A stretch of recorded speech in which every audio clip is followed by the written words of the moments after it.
Fahad says, folding clothes in the prayer, is it disliked act or prohibited? What is the difference between disliked act or prohibited? Makruh and haram. So makruh is what a person does and he's not sinful. But if he abandons it for the sake of Allah, he's rewarded. And likewise, muharram or haram, if a person does it, he's sinful. But if he leaves it for the sake of Allah, he's rewarded.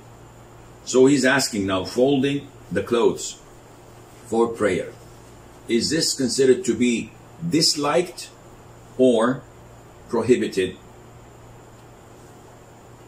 The jurors differed because, in essence, as the scholars of Usul al-Fiqh say, that whenever a prohibition is stated, then this is by default something that is sinful, unless other evidences from the Quran or the Sunnah would demote it into makruh.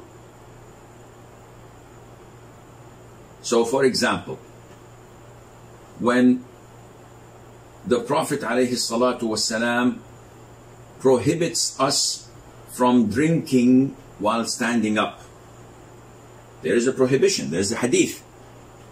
So what is the ruling on that?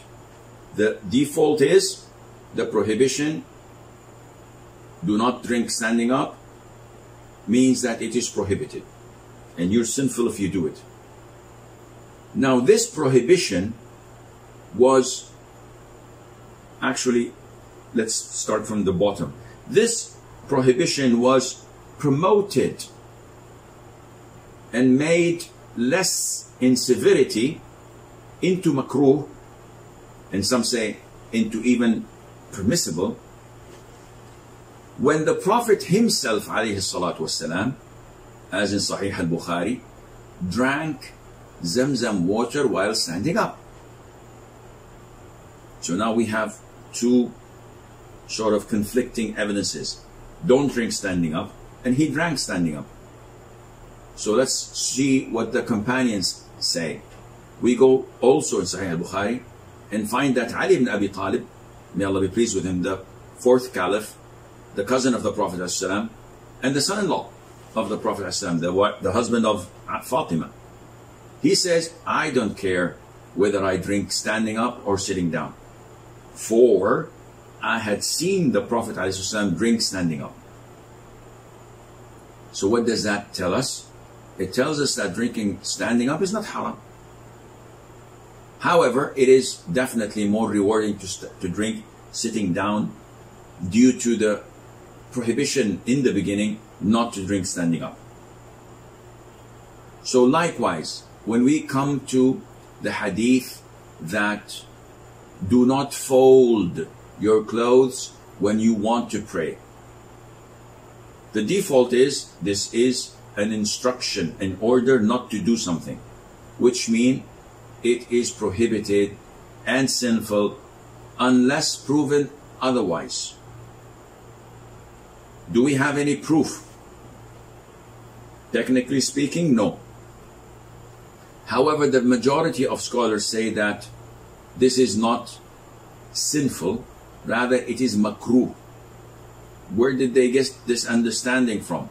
Do they have any evidences? The answer is no, but the jurors tend to demote or promote a ruling if they could not find the reason or the justification for it. So they say that, this is something that is related to nothing